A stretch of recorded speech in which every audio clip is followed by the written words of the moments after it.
Welcome to She Lancer, Mom Entrepreneur with VoiceOver Angela. I'm your host, Angela. I'm a full-time voiceover artist and audiobook narrator, and this podcast are the audio versions of my live Q&A chats on YouTube. If you'd like to be part of the live Q&A chats, come on over to my YouTube channel, VoiceOver Angela. I'm live every Tuesday at 12 p.m. EST. We talk about voiceover, the business of voiceover, audiobooks, and so much more. Find more information on my website, voiceoverangela.com. Enjoy today's episode. Good morning, good afternoon, good evening, good night, wherever you are. Thank you for joining me again for another live Q&A session here on my channel. And if you're new here, welcome.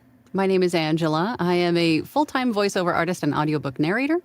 And my channel is dedicated to those of you just getting started in this wonderful world of voiceover and audiobook narration.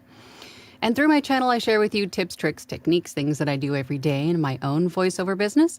And then we get together in these weekly chats to talk about a topic or two. We'll see how it goes. But if you're not new here, then you know every week we have a new poll, which is usually the topic of the day.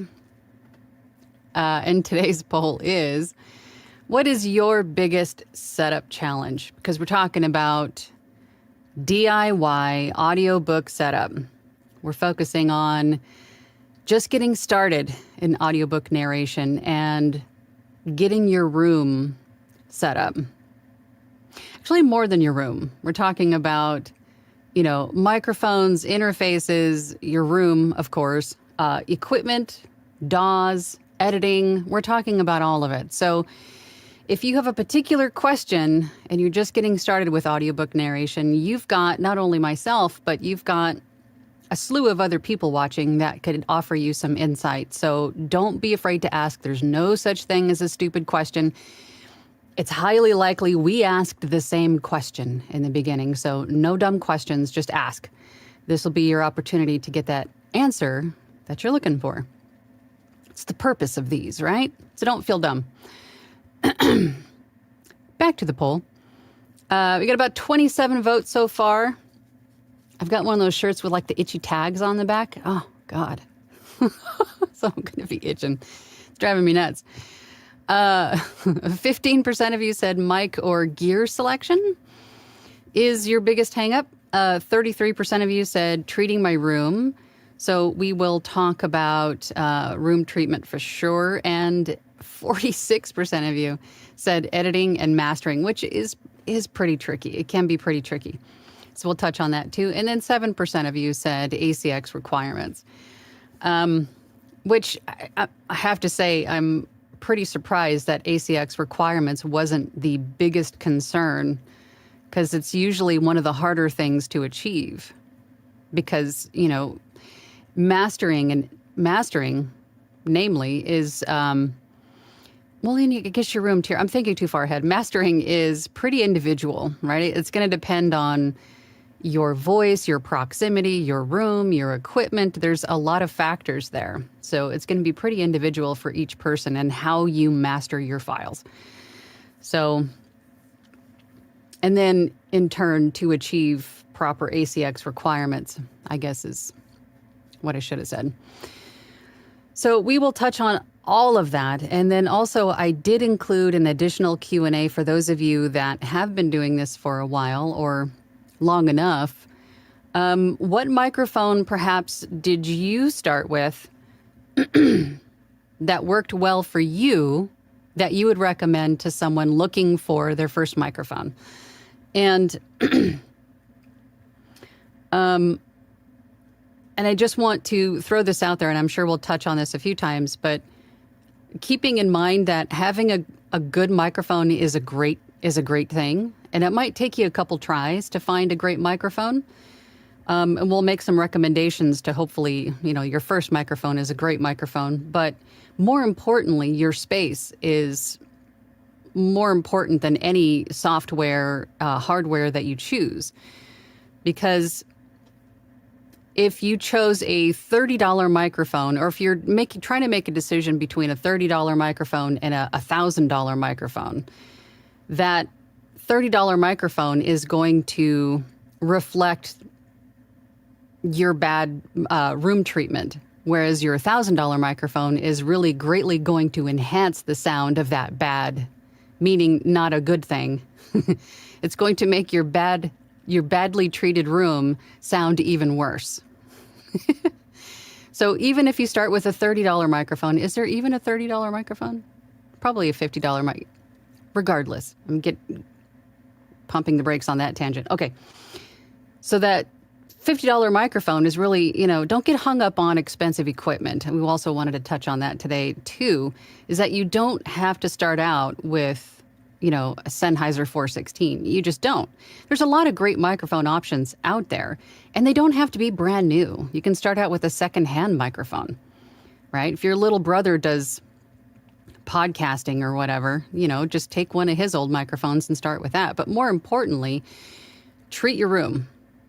And then as you start to see some income and start to understand more about, quality and technical aspects and things, then maybe, upgrade your microphone. That's usually the natural progression of things. It's how I did it, and everybody else I know. You started out with just something, and then as you started to move along, you would upgrade your microphone, and then at some point you'll have multiple microphones, which isn't a bad thing.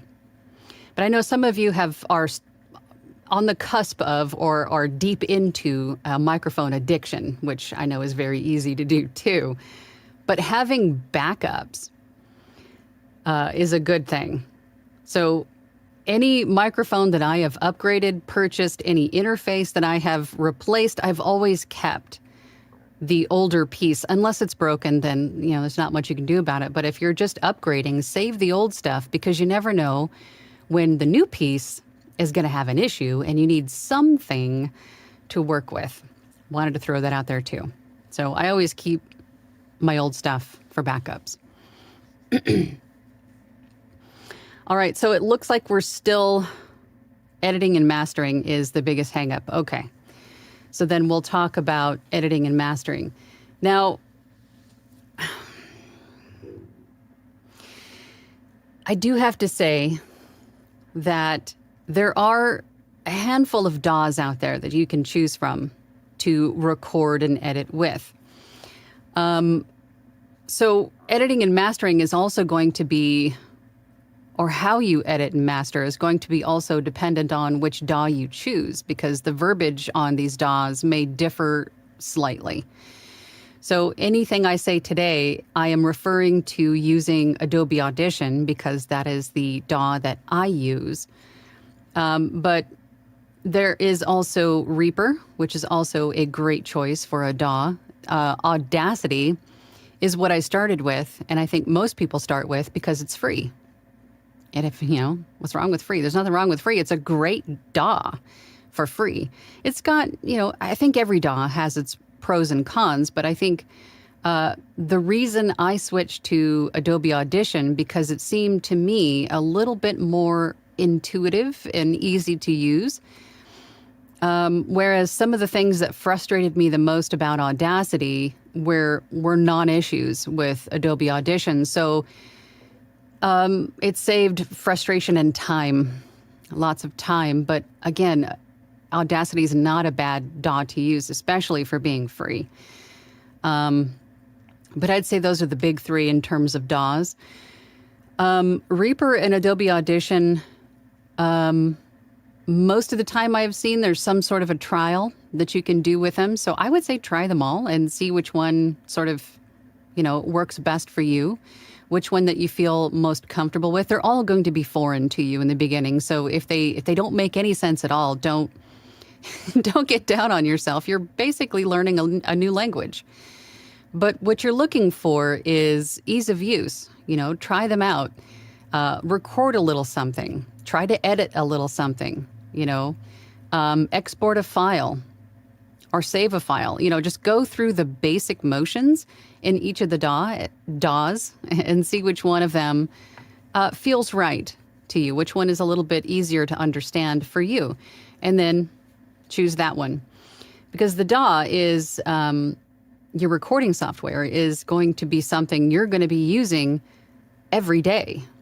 Potentially, for years with everything that you audition with, everything that every project that you create. So it's important to choose one that you feel comfortable with and learn it.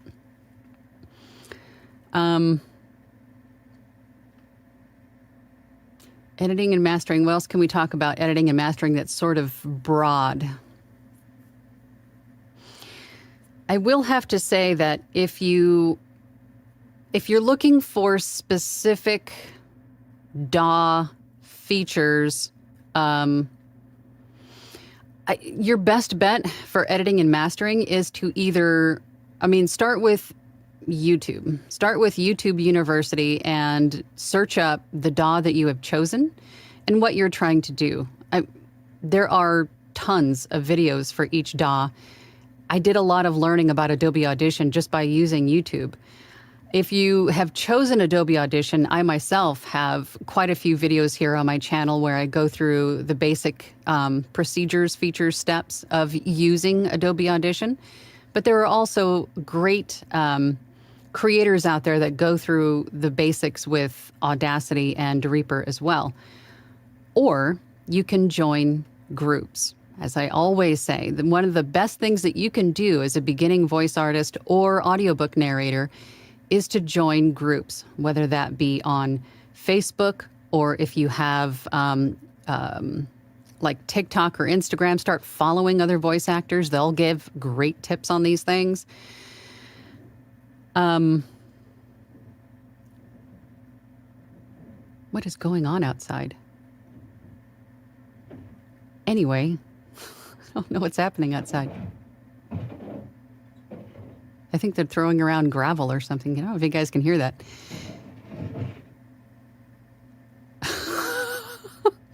Sorry. Squirrel. Join groups. It's so distracting. Join groups, even masterminds, workshops, things like that, where you have peers, people of all different experience levels and all different DAW users can give you tips on what they have done with editing and mastering.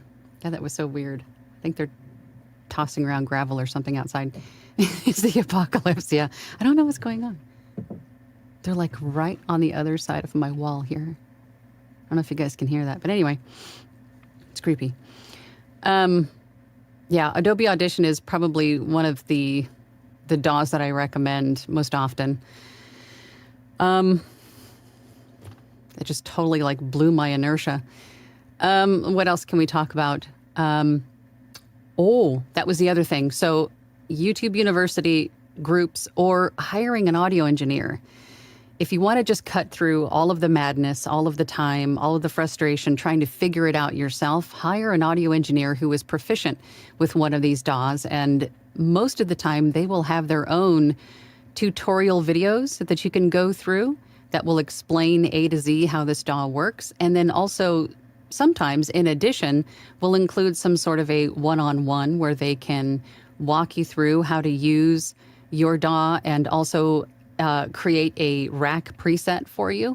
That is exactly what I did, but it took me about 2 years to do it. I finally reached out to Tim Tippett, and he created some shortcuts for me with Adobe Audition and also created a preset rack, just completely dependent on using my room, my setup, this microphone, all of the things. So that saved me a whole lot of time.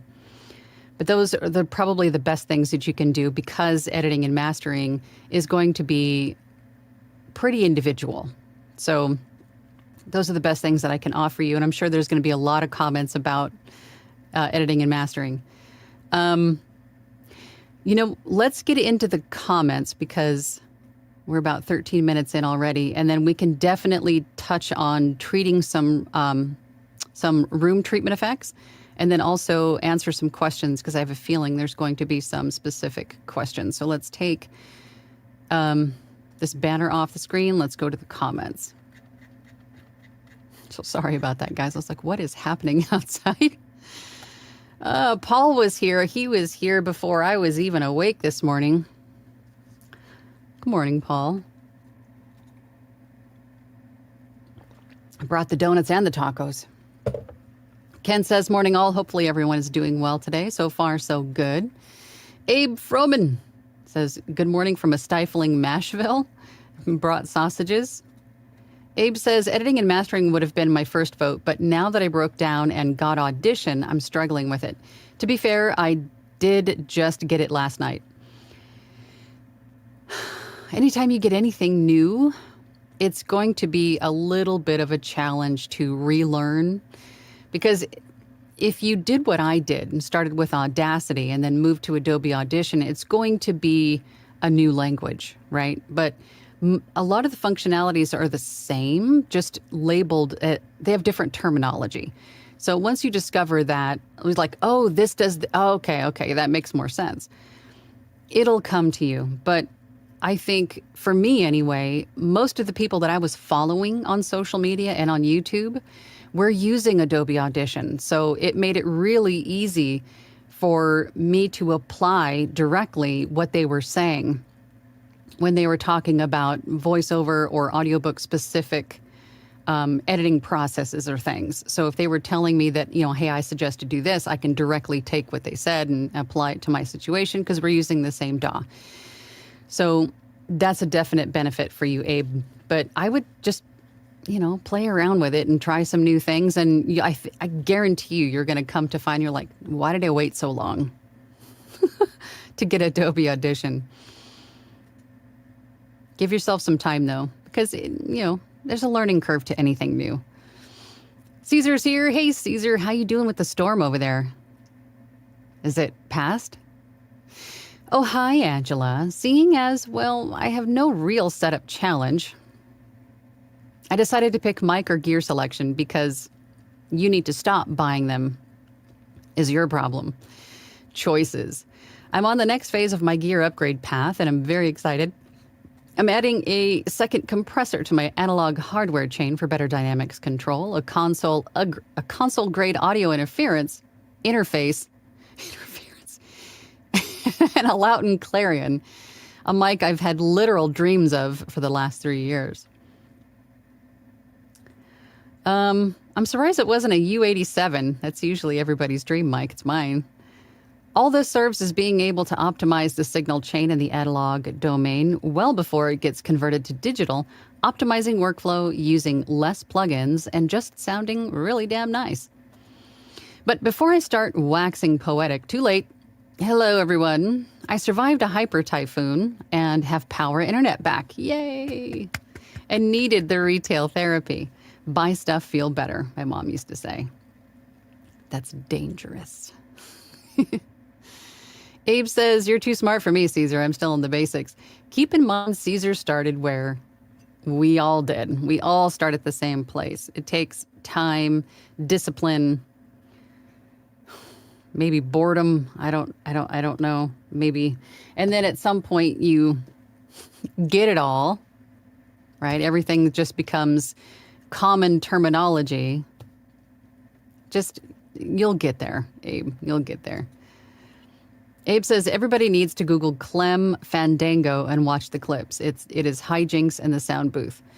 Another great YouTuber to watch, especially if you're looking to purchase a new microphone and you want to kind of see what the differences are, is Booth Junkie. Go to Booth Junkie. Search up Booth Junkie here on YouTube after this live stream, not right now. Later, just write it down and check it out later if you haven't already. But he is a great channel to watch because he goes through a lot of technical product demonstrations. Like he'll go through and do side-by-sides of different microphones, interfaces. He'll try out new software and things so you can see how it works, if it's worth it, or in the mic's case, on the microphone side of things, you can see what they sound like, and then he'll let you know, a fair comparison. It's kind of how I discovered there was the Synco D2, which is basically the, I don't want to say knockoff, but it's a cheaper version of the 416, which came out maybe 3 months after I bought the 416, and it sounds almost identical. for a fraction of the cost. But that's okay. I'm happy with it. Caesar says to Abe, but you have sausages, so that's a plus.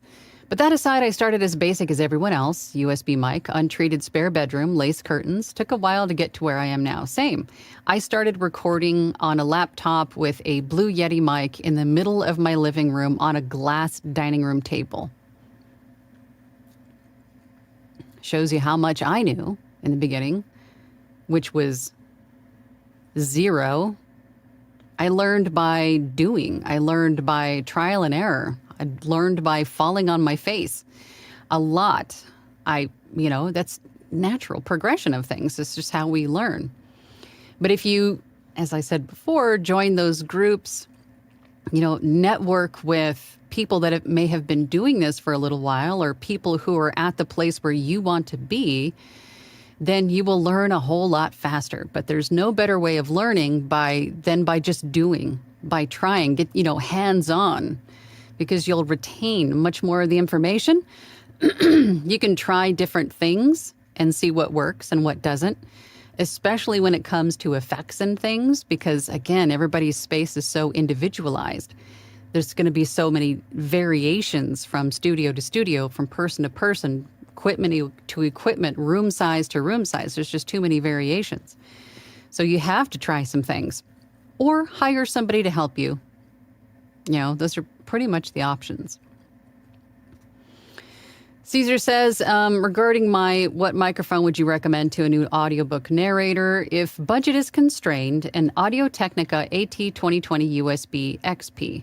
When ready, an Audient ID4 plus a Rode NT1 signature is a good XLR and a good XLR cable.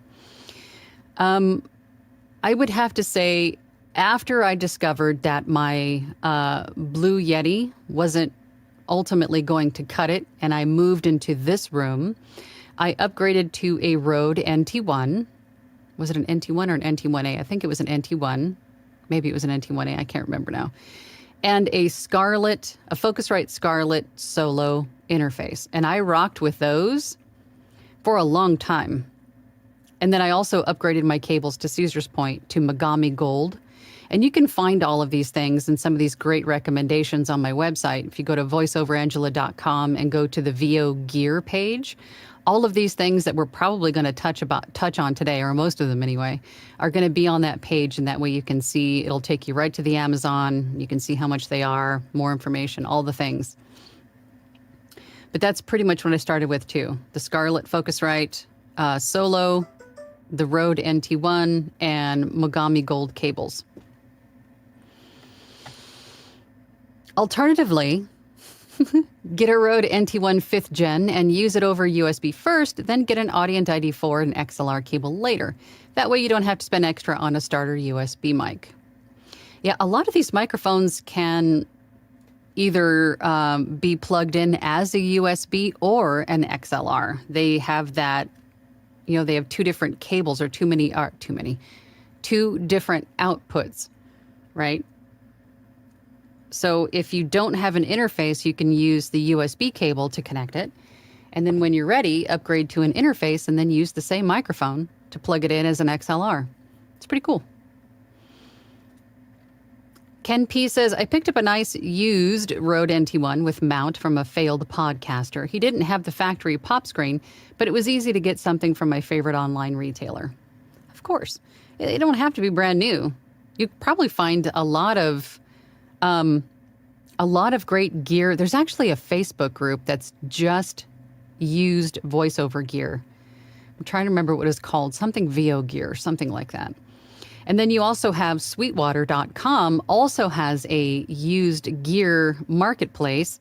And then, of course, you got places like Macari and, stuff like that, where people are selling stuff locally, regionally. But if you can't, use it, try it first. I mean, you really take that risk with anything online. But there's a lot of options and places to buy these things pre-owned, so you don't have to buy them brand new if you don't want to, if you just want to kind of try it out. Ken says, I have to agree with Caesar. So many choices and so many conflicting opinions on the interwebs. Yeah, I mean, and it's hard to discern who's just giving an opinion to just give an opinion, right? Even if it's not really their true opinion. They're just speaking to be heard, you know? It's kind of hard to filter out who to follow, who to trust. I would say if you have a particular person that you feel comfortable with, that you've maybe followed for a while and you watch a lot of their content, if they tell you to try something, I mean, it might not be a bad idea, but I always do a lot of research on whatever it is that I'm contemplating buying. I do a lot of research on it first. I'll find lots of different videos, I'll read all the reviews, and then make a more educated guesstimate on what's going to be the best for me before I purchase it. You know, I'm one of those people. And so far it has served me well to read all the reviews and then just kind of weigh them out. And then also watch Booth Junkie and his reviews on it. Caesar says to Ken, the conflicting opinions are frustrating, especially when they come from the uninformed, or worse, the superstitious. There's also a lot of less VO-specific advice online and more for music. Yes, that is one thing that you definitely need to separate, because microphones are not just used for voice. There's some microphones out there that are better for, recording instruments and things like that. So you do need to look at more of the voice. I don't want to say specific, but they enhance voice more than an instrument. Microphones designed more for voice than instrument, I guess is what I'm saying. Kat is here. Hey, Kat. Hello.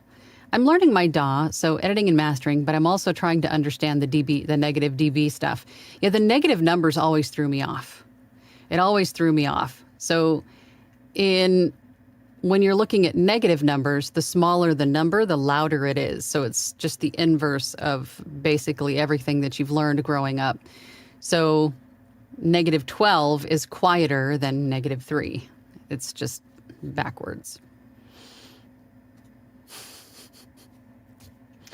Jules says, morning all. I brought some barbecue pork sandwiches for everyone. Oh, good God. My stomach's growling. Sounds good. Caesar says to Kat, good luck and really try to have fun and enjoy yourself. Don't let it overwhelm you. And if you need help, Platinum Group has sound engineers like Caesar. Jules says, I have so many mics to choose from. I know. Once you start collecting them, it's hard to stop. New 001 says, good morning, everyone. Good morning to you, New. Katya says, hi, everyone. Well, this topic came in at a perfect time. My Adobe Audition is now making crackling noises in the playbacks. I've tried everything. New XLR, uninstalled, reinstalled. Usually crackling is a connectivity issue. There's something either in the cables or it just doesn't sound like something is either seated properly or you might have bad cables. Or it could even be the interface. It's not Adobe Audition. It's something feeding into Adobe Audition. It's usually something in the connection that causes cracklings. Still the cracklings.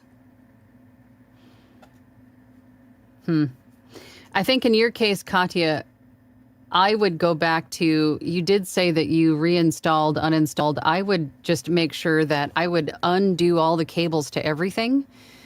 Because it could be, even the cables from your interface to your computer, the cables from your microphone to the interface, it could be really anything. Or it could be something internal if there's something new that you've also incorporated along with Adobe Audition. Or it could even be like the settings, like the buffer size, the sample rate. There's something that's just not meshing. It could be a number of things. But you'll need to have somebody kind of go through that with you to see if we can, process of elimination, figure out what is causing it. But don't panic. 9 times out of 10, it's totally fixable. We just need to figure out where the loss of connection is or what is not jiving. Ken says to Caesar, very true. Have to look at what they use and interpret it into what you plan to do. A source like Angela's site, which I wish I had found sooner, does help for getting appropriate stuff. Well, thank you for that, Ken. I'm glad it helped. Ken says, Jules, hum. Yum? Hum will do. We're right there with you either way. Alicia's here. Hey, Alicia. Good morning. Ramos Radio Live says, guys, I did my first audiobook. That's awesome. Congrats. Yes, congrats. David's here. Hey, David. Jules says to Ken, it's a good barbecue, too. We do it right down here in Florida. I don't know why I did it like that. Masonry Construction says, I chose ACX because mastering is an issue there, but nowhere else for me. So I have a Fiverr sound engineer to do the master only at $5 per finished hour. Eliminates my frustration. And that's another option, too. I mean, ultimately, if you don't want to spend the time and learn it and, figure it out, you can always hire someone else to do it for you. And if you are, conversely, if you are someone who knows editing and mastering and ACX requirements really well, but maybe don't have a whole lot else going on, like there's no audiobooks in queue, there's no VO work to do, you can offer your services to other people who don't want to deal with the editing, mastering, and ACX requirements, right? Offer your services to them on places like Fiverr, Upwork, places like that, if you know how to do it well. Tanya's here. Hey, Tanya. Jules says, that's always the best feeling. Yeah, congrats. Paul says, good day, Angela et al. Happy to say I have no particular challenges, but interested to see what might crop up. Well, that's a good place to be in. Definitely. If you have any insight or, if you have any tips, Paul, go ahead and share them. Ramos says it is. Abe says, don't forget to drop a like, folks. Yes, do all the YouTubey things. My algorithm thanks you. Dwight says, hello, Angela from the road. I'll be lurking today. Have fun. Focus on the road, Dwight. Voiced by Rebecca says, good morning, all. So I went with mic and gear selection because of all the choices. That's before you consider analog versus digital options. Yeah. And I'm kind of surprised that wasn't also, it's shifting so much now. So we are like a 10% of you said mic or gear selection. And then 41% of you said, okay, it looks like we're back. I don't know. I don't know what's happening. I got disconnected earlier before we even went live. So if I drop out, it's not on purpose. I'm okay. It's just whatever's going on with StreamYard. I think what I want to touch on really quick is the treating of the room. Because as we said before, it's more important than the microphone or the gear that you actually choose. So don't focus so much on what mic fits your voice right now. Just get something that's going to be budget friendly and something that's going to, like the Rode NT1. Just get one of those. And then treating your room is going to be more important. So if you haven't set up a room yet, if you have a spare closet or like a corner of your room where you can sort of block it off with duvets, comforters, think soft, dense material. You don't want flat, smooth surfaces around you when you're recording. You don't want to be in the middle of a large room either. You want to be sort of in the corner, and you want to be as surrounded as possible by soft, dense material, because that will absorb the echo. It will not reflect back to you. Also, keep in mind what is above you and below you. So if you have bare ceiling above you or a hardwood floor beneath you, those also will reflect your voice, causing echo. So treat those as well. If you have to, throw a nice fluffy towel or something on the ceiling above you, and then a rug or a towel or something below you, then you can do that. And again, it doesn't all have to be rock wool and, expensive acoustic treatment. It could be whatever you have on hand. Even like one of those draft stoppers under a door will help to keep your noise floor low. If you have a big gap under the door that you're in, if you close yourself in a room like a closet and you have a big gap under the door, you could get a draft stopper for $10 on Amazon and stick that up under the door too. That will help to lower your noise floor. Or weather stripping or something like that. Get creative. Thick rugs, yoga mats. If you think about those thick mats that you could probably get like at your local Ross or Home Goods or something for, $10-15 that come in like pieces, or like one big piece, you could put those up on the wall if you wanted to. I mean, if you think of, what else? If you're in a closet full of clothes, don't take the clothes out. The clothes will do you more good to absorb that noise. What else? Cushions, pillows. What else? I made some notes here. I want to make sure that, if you have a bare window in your room, cover that too. That glass will reflect the echo. Or you could also build like a portable booth, which we've talked about a few times. Anthony Pica has a great video on what he refers to as his hobo fort, which he builds a booth out of PVC pipe and then hung moving blankets around it to sort of enclose him in a soft, padded room. But then he would, build it every night that he would record and then take it down the next morning or when he was done recording, so it wouldn't be in the way because it was in the middle of his living room. That's how he did it. Why am I talking fast? I'm talking fast because I'm afraid that the internet or whatever's going to cut out again. You don't want to be facing reflective surfaces like mirrors, windows, walls. Oh, the microphone. If you can keep the microphone as far away from the computer itself, ceiling fans, any kind of floor fans, anything that's going to produce noise, then you want to keep the microphone away from that as much as possible. That was a hard-learned lesson for me because I had this horrendous noise floor, but I couldn't figure out what it was coming from. It wasn't until I realized that the microphone is not just trained to pick up my voice. It's going to pick up everything it hears. So it's picking up the air conditioner right now. It's going to pick up everything that it hears. So you have to isolate your voice, with the so the microphone can only pick up your voice. You need to move all other noises away from it, turn them off, and that will help tremendously. If that makes sense. I'm trying to remember everything that I wanted to say.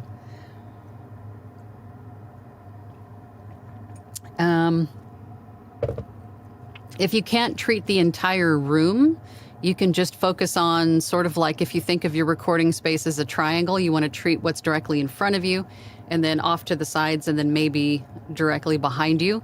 You can do what's called a clap test, where you'll treat your room as best as you possibly can think to do, and then do a sample recording with your DAW and your microphone, and then just be quiet and then clap, right? And then play it back and see if you can hear any echo or anything. And you can also kind of tell without having to record at all if you're clapping in your room. If you can hear an echo of the clap, then you know that your room needs to be treated a little bit more. That's an easy way to test. Also, mic placement is going to be a huge one. You don't want your microphone directly in front of you because when you're speaking, we have those puffs of air that we create when we, when we say words with a P or a D or a T or even C's. When you have that puff of air come out, that's called a plosive. So you want to have your microphone just kind of off to the side of your mouth, but pointed at your mouth at about this distance. This is the easiest way to gauge it. So I have a pop filter on, but my mouth is about that distance away from my microphone and off axis. So it's pointed at my mouth, but I'm speaking past it. So the plosives, for the most part, don't make it into the microphone.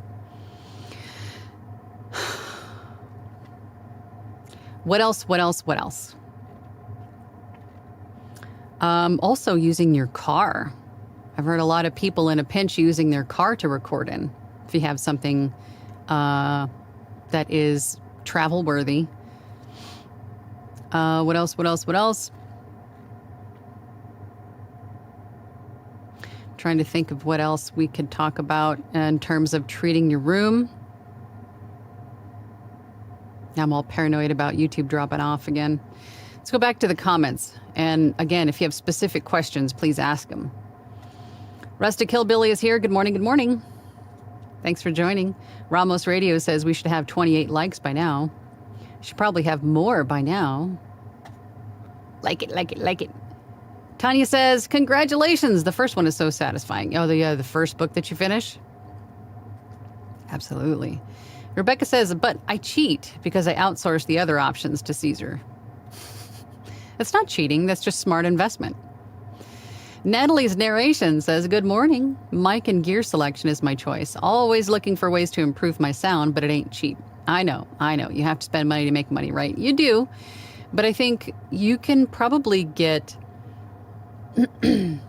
better sound faster by focusing on your space. And even mic placement. I mean, just changing those two things can make a huge difference in your sound. Alicia says, congratulations, Ramos Radio.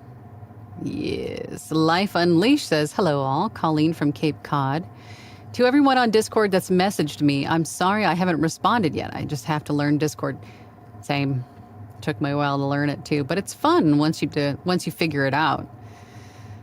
Katya says, editing and mastering. Michelle says, good morning, Angela and all. Definitely editing and mastering.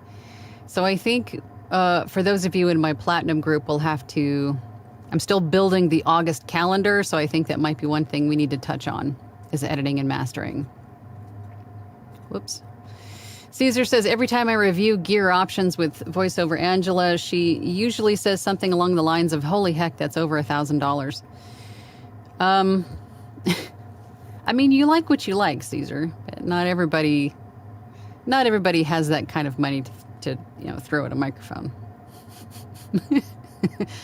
Jules says, my first mic was an AKG Lyra, but my advice, if your space is noisier than you'd like, I'd go for a dynamic mic like AKG Stealth. Again, the Rode NT1 is also a good choice. It has very low self-noise. It's a clean mic for, if you're on a budget. It's a great one to start with. I had one for a while. My cup of tea says, good morning all. Hope you're doing well. I brought cinnamon roll donuts. Oh, good God. That sounds good. Paul says, I was luck. I found a Sontronics STC20 on eBay and found it worked well for me. I now mainly use the STC2, but it's basically the same mic, and the total cost for best was about $125. Cost for both. Got it. Tanya says, getting set up for LibriVox helped me with ACX requirements. Same. Then advice from everyone here has helped with the rest, especially getting RMS consistent. Kat says to Caesar, I plan to bug you when I get a bit further along. I was looking at dB versus dBFS, decibel relative to full scale. Life Unleashed, I started with a real cheapo Fifine USB. I landed some auditions, then got an AT2020. I've heard a few other people using that same Fifine? How do you even pronounce that? I've heard of a few people using that mic and having decent results, but definitely more with the AT2020. Gregory's here. Hello, Sir Gregory. Hello, Angelolonians. Learning ACX standards has set the standards for how I produce projects and auditions. One advantage Audacity has over Audition is it has ACX check to analyze levels. It does, however, it's a third-party plugin. Am I wrong? And third-party plugins are not always 100% accurate. Even ACX's own ACX checker, which is Audiolab, is not 100% accurate 100% of the time. So this is why I always stress to you, if you want to know that your ACX standards are correct, is to learn how to do it yourself in your DAW, is to learn just enough about your DAW and how to use it to be sure that your noise level is where it's supposed to be. You can check it yourself. Your RMS levels are where they're supposed to be, and that you're not exceeding -3 dB as a peak. If you know for a fact that you meet all of those because you personally check them all, then you'll be fine. And you won't have to rely on a third party to tell you if you're good or not. That was also something I wanted to touch on. So roundabout way, thank you, Gregory, for reminding me. But I had a question on one of my videos that I was going through this morning about the -3 peak requirement for ACX. Please remember that the -3 peak requirement is not the target. Your files do not have to be at exactly -3 peak. That's a threshold, not a target. So you're not trying to be exactly -3, just not exceeding it. So if your files are -3.012 or -3.56, those are fine. As long as your peak isn't exceeding -3, meaning that your files aren't eclipsing that. They're not in the -2s or -1s. Those are too high. Those are exceeding that peak. But if you're just below it, then you're fine. It's a threshold, not the target. Keep that in mind. Fee-Fine is my guy. Is it Fi-Fine or Fee-Fine? Fee-Fine is more fun. Kat says, and I only said editing mastering because that is what I'm learning now. ACX requirements is next for me.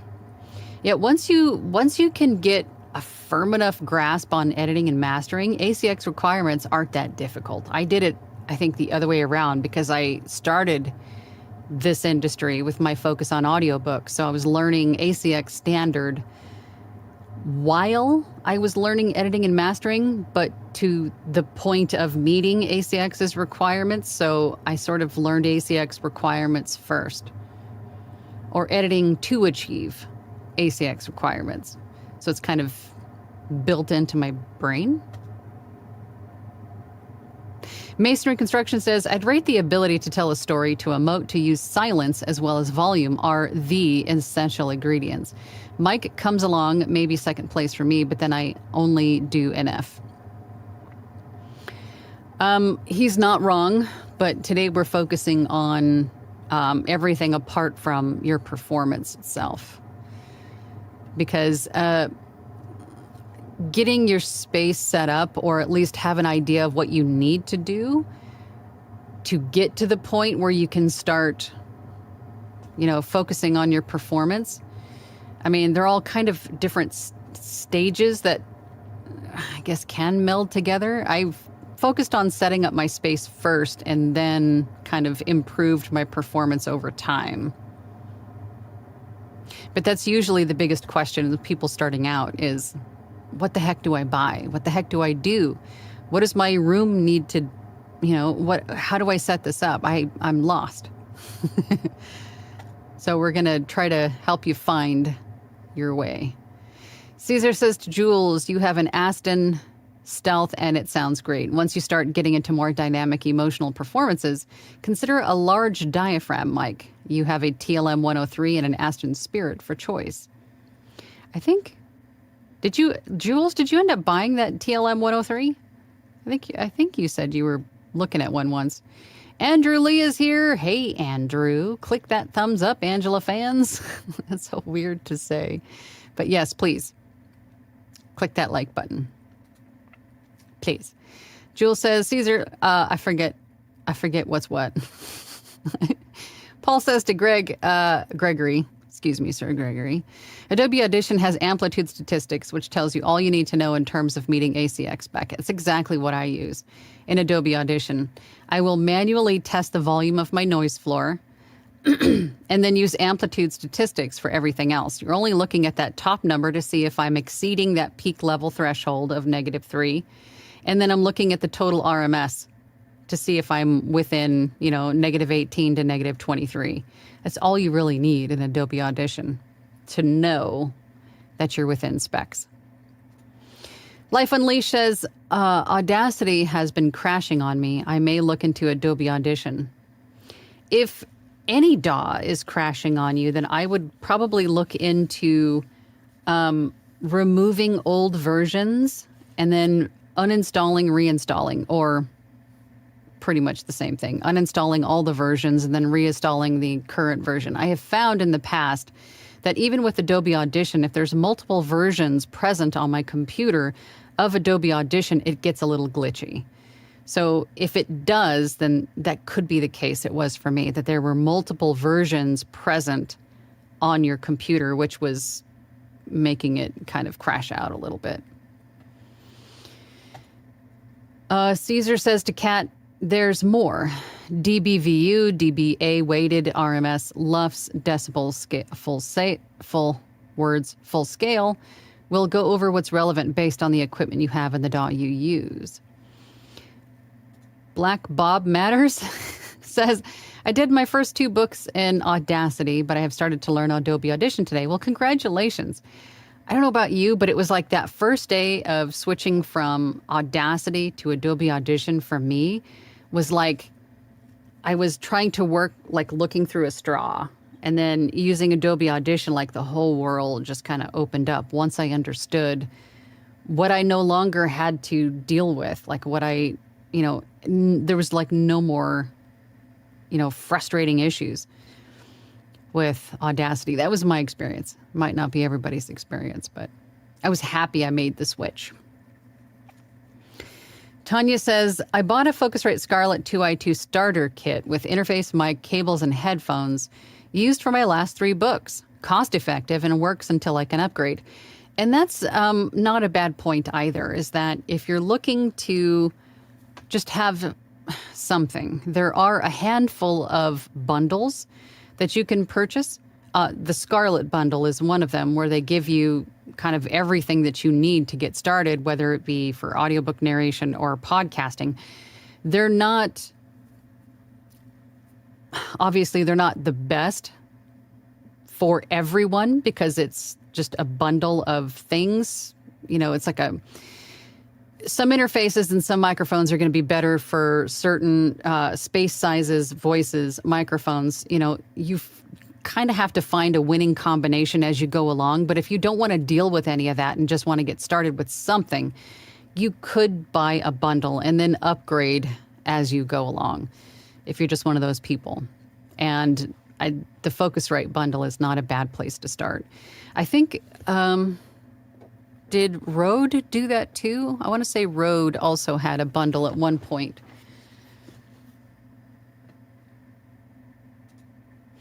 Ramos Radio Live says the ACX plugin for Audacity helps a lot. Because I don't think for Audacity there's a way to check it yourself. Correct me if I'm wrong, but I don't think Audacity has like an amplitude statistics checker or something like that to be able to check it. You're kind of reliant on those third-party plugins. Checkers. Yes. Eric Grimes says, hi, Angela and the A-Team. I like that, the A-Team. I seem to recall someone in the Platinum group talking about a way to test different mics to see how they sound with your voice. Can you speak to that? Or perhaps Caesar? The only way that I know how to do that with different microphones is to go into like your local local instrument store where they might have microphones on display for testing. But even then, anything that's kind of left out to the public could be damaged, could be, messed with in some way. So those might not give you an accurate representation of how you'd sound. So it's kind of hard to determine. Again, the way that I chose my microphone was that I watched all the microphones that I was considering in Booth Junkie's channel and watched his comparisons on them. I read all the reviews about them. I tried to find like women with the same kind of voice, with a low end sort of a voice like mine, using it and to see what they sounded like. And then from there, it's just kind of like a, trial and error. You buy it, you test it. If you don't like it, send it back, get something else. It could be, a little bit of a rigmarole, but it might end up being worth it. I think there's a certain microphone that has, there's a few microphones actually that have different settings within them that can change, almost like a voice changer within them. But it's not but it's the same microphone. It's just a different sound that it's creating.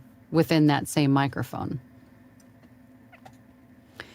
Katya said, started with an AT2020 and now working with an AKG C214. Love it, especially when my DAW is actually working. May have to download Audacity until I fix my crackling issues in Audition. Natalie's narration says, I'm using Audacity and I'm wanting to make the leap to Adobe Audition. I've heard so many good things about it, but I don't like that it's a subscription. Yeah, unfortunately, not everything great is going to be free or low cost, you know? It was the same way for me. I didn't want to have to pay for a bunch of subscriptions or, you know, if I wasn't at that time sure that this is something that I wanted to do. But I think when it came down to downloading Adobe Audition and then just kind of, you know, doing the trial and just kind of messing around with it and then realizing that it was so much better than Audacity, in my opinion, it was like it was worth it. It was worth it. It was worth like the $20 a month or whatever it was to not have to be stressing out about, you know, the extra time that Audacity was taking me to do things. You know? Tanya says, Adobe Audition is the best money I spend each month alongside my Platinum Group membership. Thank you, Tanya. Yeah, same. I think Adobe Audition was probably one of the best investments I've made, too. Jules says, I heard it. LOL, it's garbage day here. Your noise isn't distracting. Well, it was for me. It sounded like someone was trying to break through my wall. But I think they're just distributing gravel out there or something. I don't know what they're doing.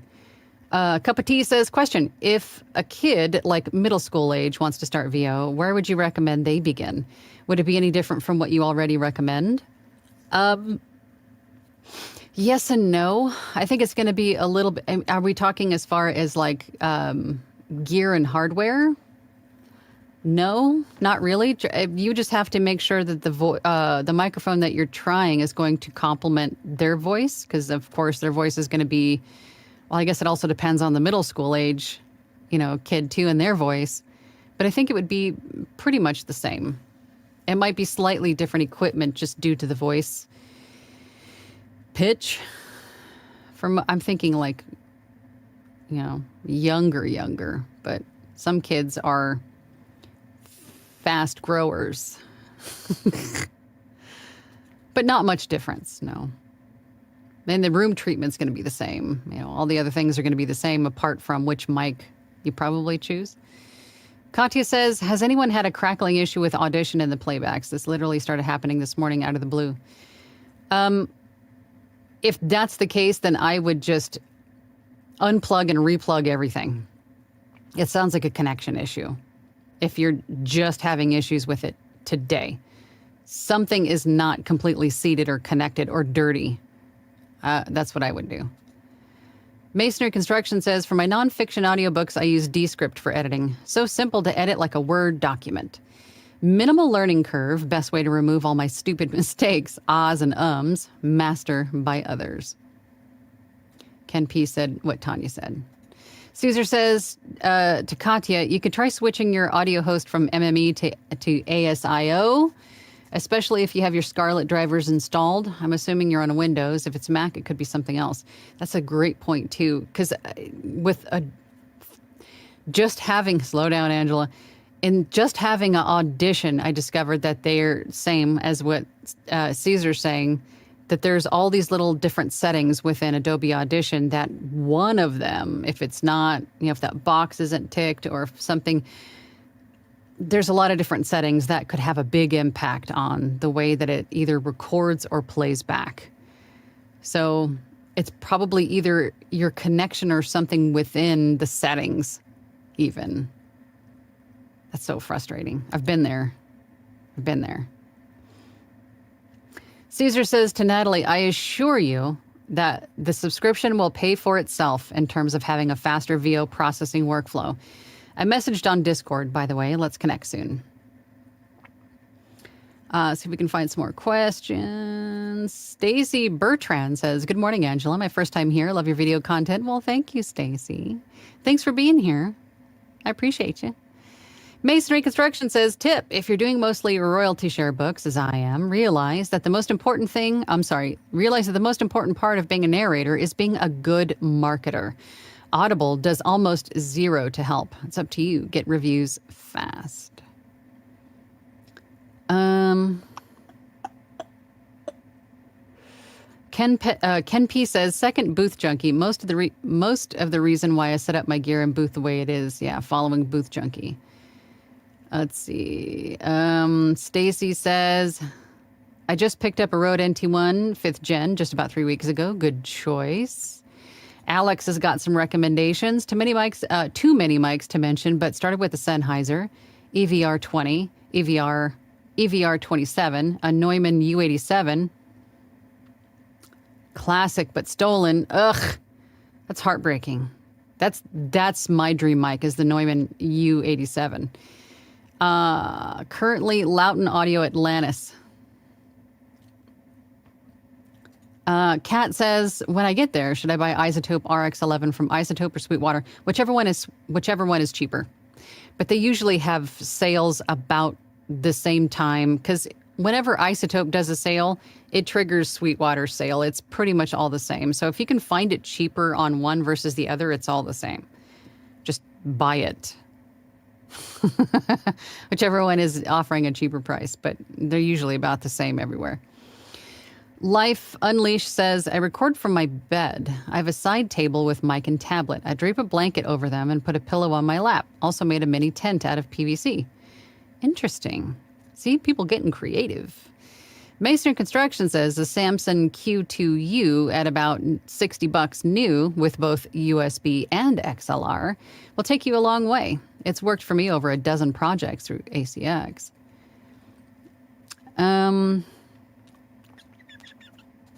Tanya says to Kat, Isotope has regular sales. That's how I got my RX11. They are under Native Instruments now, so not sure how often they discount. Let's see. Rebecca says, my setup is a Rode NT1 Signature Series with an SSL MK2 interface, and it's a fantastic combination. Very little or no distortion, even when I was just shy of hitting 0 dB. Dang. Let's see. Katya says, thank you for your advice. Try not to kick my furniture. just kick it. You'll feel better. Caesar says to Katya, okay, are you listening to Angela right now through your headphones on your 2i2 and there's no crackling? Oh, look at that. Caesar's trying to get into troubleshooting. Ben, hey, Ben. Reaper allows me to save rendering presets. I load them and I've never had any issue with ACX specs. Yeah, same with Audition. You can have rack presets on both DAWs. So that way your sound is consistent across each file and will help you meet those ACX standards each and every time. But that may take a little trial and error to get done, or if you want to hire an audio engineer to set those up for you. But having a rack preset definitely helps with consistency and time. Dylan. Hey, Dylan. Hi, all. I choose treating my space, not because it needs more sound treatment, but because it's roughly the temperature of Satan's sauna right now. Same. Ken says jiggle the screen a bit there. Oh, yeah, when the StreamYard lost connection to my YouTube like twice before I went live, so it must have been some sort of a hiccup there. I'm not sure what is going on. Looks like we're okay, though. Jules says, I like my little padded box. Abe says, pool noodles cut in half do well for under the door. There you go. There's a lot of uses for pool noodles. Pool noodles. Angel says, hey, everyone, on the road to loving this conversation on my birthday. Happy birthday. See y'all on Thursday. Yes, ma'am. Yep, buffer size. Changing your buffer size in Adobe Audition, Katya. Let's see. Tanya even says to Katya, I had a similar issue a few times. I changed the output speaker choice in the audio hardware preference in Audition, and it corrected itself. Dylan says, I don't know. Sauna snacks sound great to me, but I bet he doesn't share, though.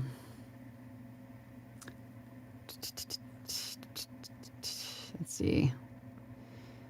I'm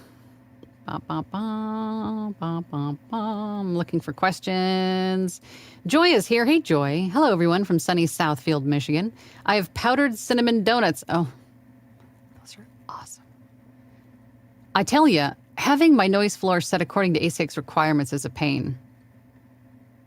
Yeah, usually the noise floor is one of the biggest hang-ups for most voice actors is getting that noise floor under control, especially in the peak seasons of, cold or heat. Because we have to have that HVAC going, right? To either warm up the space or cool it down. For sure. Life Unleashed Unleashed? Life Unleashed.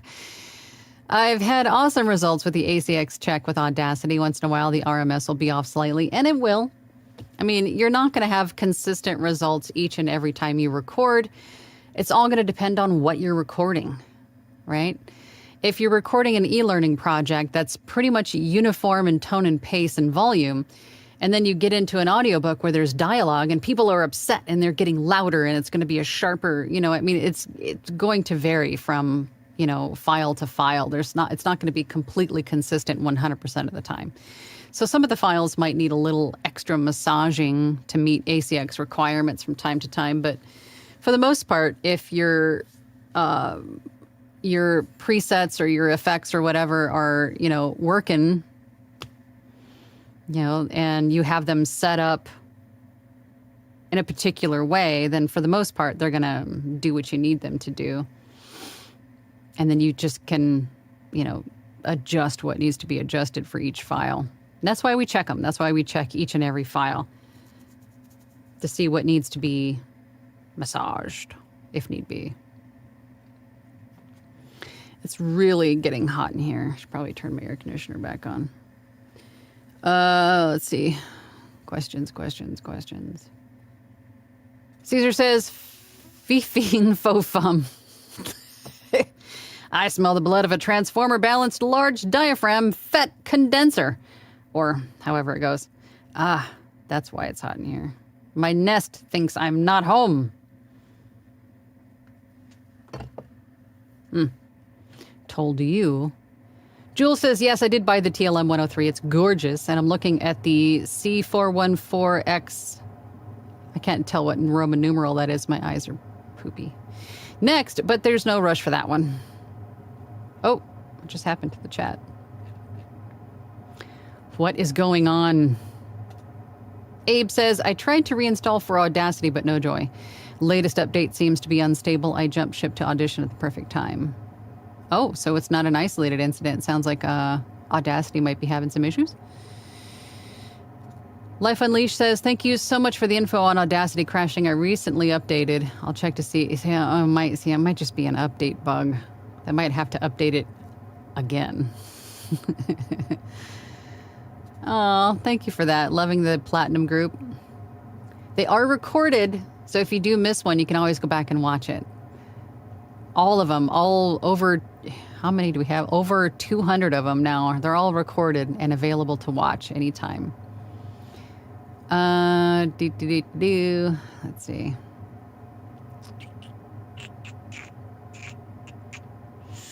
Kat says, and you can expense subscriptions. Yeah, I mean, it's an expense. I mean, I can't technically give you tax advice, but I would call it an expense because it is. It's something to keep the business running, right? Seek tax professional help. Disclaimer. Caesar says, being able to read the microphone's frequency response and knowing which parts of your voice needs help and which parts need attenuation will give you a good approximation of how the mic matches you.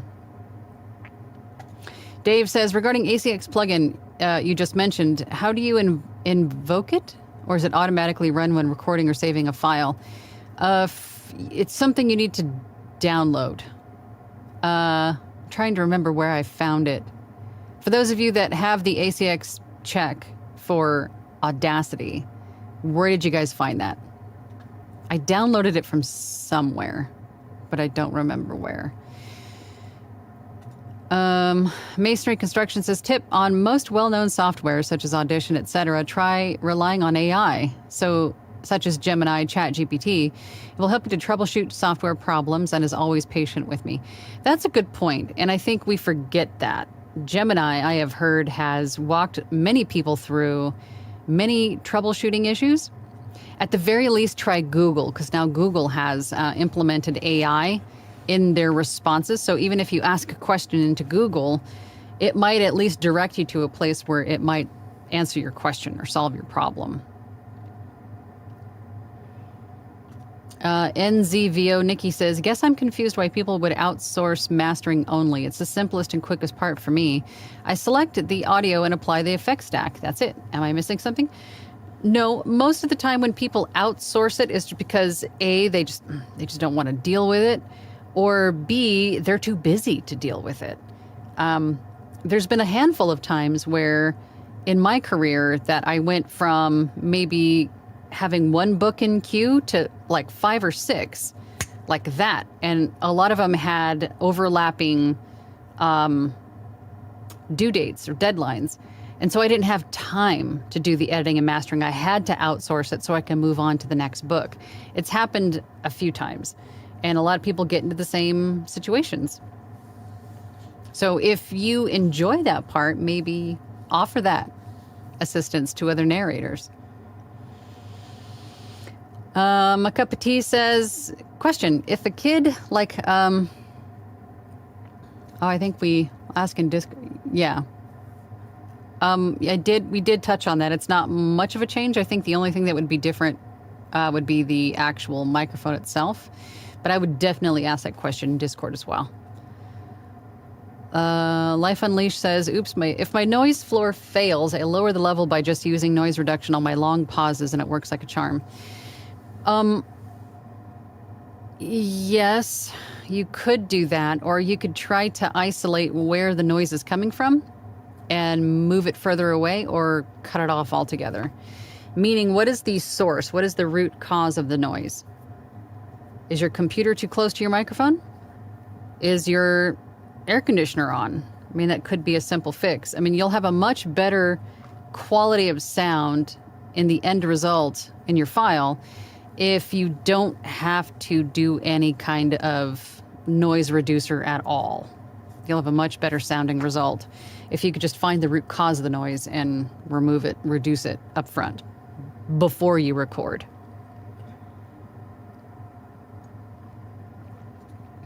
Joy says, yeah, my problem is the AC running and people with motorcycles driving by. So loud it makes my booth shake and is driving me nuts. Okay. Record when the AC is off. Edit while it's on. Motorcycles are temporary. It's a, they usually are scooting around really quick. So just pause. When you hear one coming, just pause. Take that moment to take a drink of water. Stand up, stretch real quick, whatever you got to do. And then resume recording. Re-record the sentence you were just recording. But definitely record with the air conditioner off. And I say that living in Arizona in the summertime. If I can do it, anybody can do it. You just have to record in short bursts so you don't roast alive, obviously. But you'll have a much better sounding end result if you just record with the air conditioner off. And then edit while it's on. Stacy says, my favorite quote Angela said that resonated with me, procrastinator. Yes. Don't be a procrastinator. Don't get stuck in learning because you need to learn something before you can move forward. That's baloney. You're just telling yourself that you need to learn something. Just do it. Just do it already. Otherwise, you'll hold yourself back. You'll never be ready. Don't get me started on that tangent, Stacy. Okay, Masonry Construction says, Gemini is up to date, owned by Google. ChatGPT has a knowledge base of September 2023, so is not up on the most current updates, but it can still work. No problem. Life Unleashed says, the root source is probably my digs moving dogs, moving on the bed, or if my little tent moves a little. I mean, what can you do? Animals are going to try their best to have our constant attention regardless of what it is we're doing, right? Bob says, who did you say has a video on making a portable booth? I have an idea in my head, but I'd like to see someone who's actually done it. I've actually seen a handful of people make videos about these PVC booths. Just go into the YouTube search bar and type in PVC portable booth, something of that nature, and you'll see probably more than a handful of them. But I have got to go. I've got some work to do. So thank you, everyone, for joining me today in this live stream. If there's something that you want to talk more about, learn more about, get more opinions from other people on, then please put it in the comments down below. Remember, these live chats are for you. So tell me what you want to learn more about, talk about. So with that, thank you, phone. With that, it's time to go. So I'll just see you guys next time. I'll see you next Platinum Group. I'll see you guys on Thursday. And for the rest of you, I'll see you next week. Bye. Thank you for listening to She Lancer Mom Entrepreneur with VoiceOver Angela. That's me. For more information about me, visit my website, voiceoverangela.com, or hop on over to my YouTube channel, VoiceOver Angela. Again, thanks for listening. Have a great day.